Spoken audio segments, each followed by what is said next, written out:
Yeah, it's very different, right? Like I'm not as much of a fan now. And I learned that from John Short. I remember going to the first game. We were sat up in the press box together, and I grew up listening to John. So, it was a great mentor for me to have. And he just said, there's no cheering in the press box because you're there to try to eliminate bias. Now, you never do it 100%. Everybody has bias. Like, all my friends are diehard Oilers fans. I grew up an Oilers fan, but I don't have that same passion now. I can watch a game and I don't have that feeling in the pit of your stomach that you used to have. It's gone, right? And it's disappointing sometimes, especially now that my son's into sports and, he watches the game. He's like, Dad, why aren't you cheering?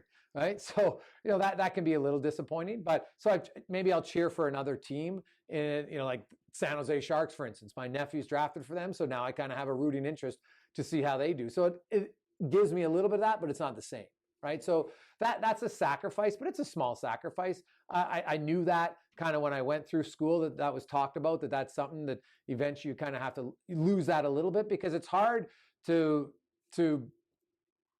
be, I believe, have a sane opinion if you're allowing your fan opinions to really cloud you. And I've been there when I was a younger fan, right? And so that doesn't mean that fans aren't highly educated. Many of them are.